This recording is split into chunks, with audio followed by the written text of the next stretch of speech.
akikiki. Ia e Kaua'i no hoi kai. O a maoi ka miko hoi uka. O a aki amanare awa.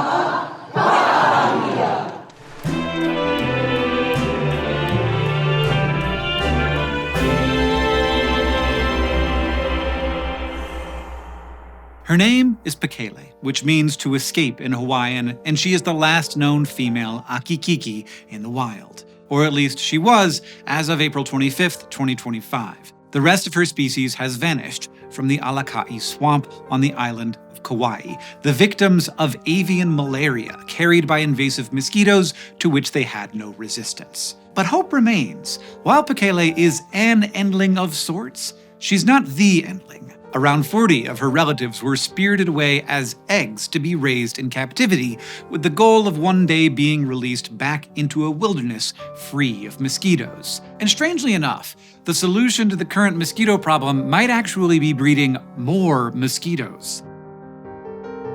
In the family of birds known as Hawaiian honeycreepers, the Aki Kiki doesn't really stand out. It's a drab little bird, mostly olive gray and white, in a sea of bright yellows and reds.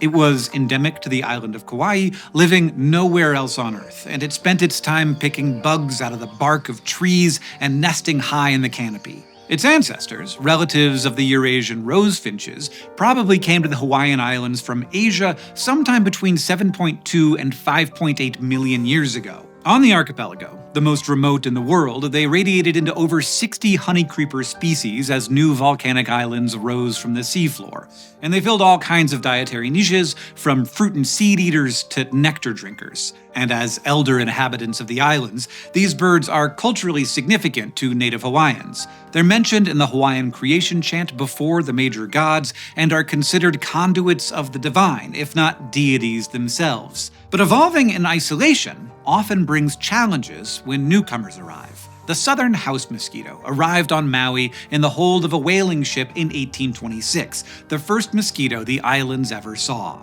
Avian malaria came later, probably around 1871, carried by non-native birds who showed no signs of infection, and in the 1930s it was first detected in the islands. The native honeycreepers, like the Aki Kiki, have no immunity. The malaria parasite causes their red blood cells to burst and damages their organs, and most birds who become infected die. Those who survive probably go on to serve as reservoirs, further transmitting the disease to new mosquitoes and onward to other birds. One report from April 2022 estimated that the Aki Kiki would be extinct in the wild around 2023. And while a few birds did hang on a bit longer, as of filming this in the spring of 2026, it very likely is. We often think of extinctions as events, and in a sense, they are. The extinction of a species is a singular moment. But as an extinction is happening, it's more like a series of processes, all pushing a population of organisms toward that singular precipice. When those processes combine, there's almost no stopping them. And invasive avian malaria wasn't the only extinction force at work on Kaua'i. It had help. Deforestation and the introduction of feral pigs and other non-native species to the island put pressure on the Aki Kiki, whose decline started sometime after 1973. Hurricanes in 1982 and 1992 hit their preferred habitat hard, potentially changing the structure of the forest by knocking down the tall trees the Aki Kiki like to nest in and creating gaps on the forest floor for invasive plants to spread into. And by the early 2000s, the Aki Kiki population had started to spiral rapidly. Climate change had taken the malaria situation from bad to worse. Anyone who's been plagued by mosquitoes knows that they like it warm and humid, and the Aki Kiki had long been able to take refuge in the cooler, higher elevation forests on Kaua'i that were inhospitable to mosquitoes. But as the planet warmed over the last few decades, mosquitoes and malaria could creep ever higher on the island's slopes. This collision of introduced pathogen, invasive species, and global climate change proved to be a devastating combination, pushing several of Hawaii's honeycreepers toward extinction. By 2013, it was clear that something had to be done if there was to be any hope of saving the Aki Kiki, and from 2015 to 2018, conservationists gathered as many eggs as they could to build a captive flock.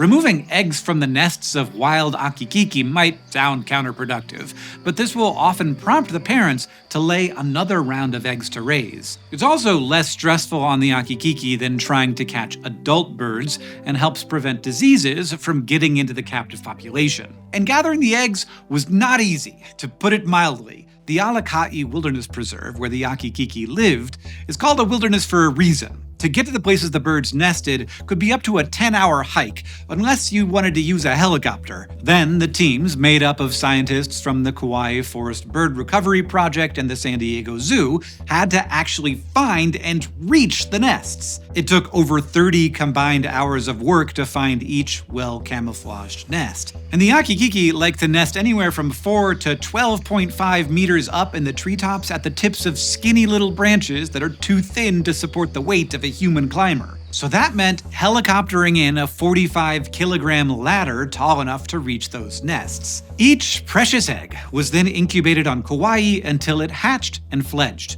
before the young birds were transferred to aviaries on Maui and Hawaii. Having aviaries on 2 islands is a way for the conservationists to not put all of their Aki Kiki in one basket, serving as insurance against things like the wildfires on Maui, which threatened the center there in 2023. These conservation centers are a stopgap against extinction, not a permanent solution.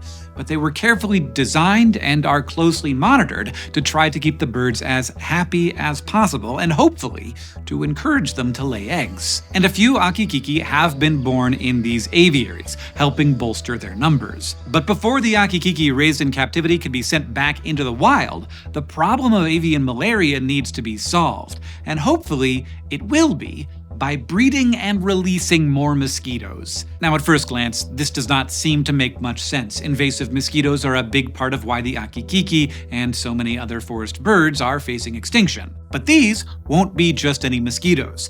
They'll only be male, which means they don't bite, and they will be reproductively incompatible with the female mosquitoes on Kauai. This form of mosquito birth control is called the incompatible insect technique, or IIT for short. And here's how it works. Many arthropods, including insects, are infected with Wolbachia, a group of bacteria that has a lot of different strains. These bacteria are usually passed on from mother to offspring, and they can do a lot of things to their hosts, but their most widely studied effects are on reproduction. In mosquitoes and other invertebrates, only males and females with compatible strains of Wolbachia can successfully reproduce together. If mosquitoes with incompatible strains mate, the females lay eggs that don't hatch, and over time the population decreases as no new mosquitoes are born. And that's the scenario that's been taking place on Kauai. Southern house mosquito eggs were collected in Hawaii and shipped to a lab in California, where they were infected with an incompatible strain of Wolbachia and raised to adulthood. Then the males and females were separated, and the males were shipped back to Hawaii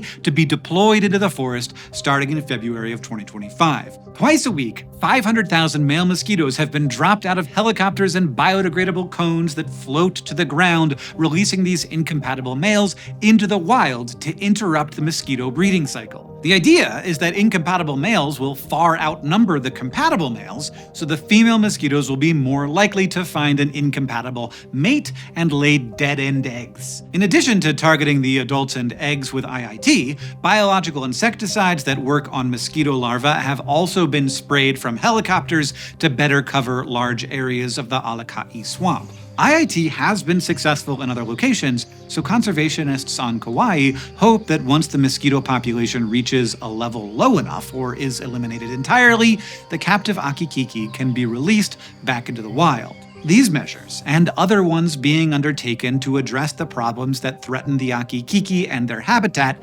might work. But they are local solutions to local problems, tackling single forces of extinction one at a time via targeted approaches. And once they're all solved, well, there will still be a big one left: climate change. The cool forests the Aki Kiki inhabited are only going to get warmer. And what happens then?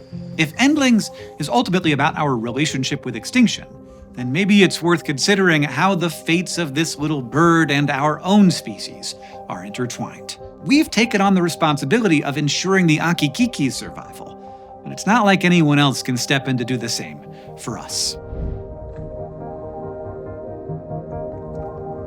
We wanted to give some special thanks to the PhotoArc Foundation and the San Diego Zoo Wildlife Alliance for letting us use their images in this episode. Finding images of these critters is not easy, so we really appreciate the ability to work with them to show these animals to you.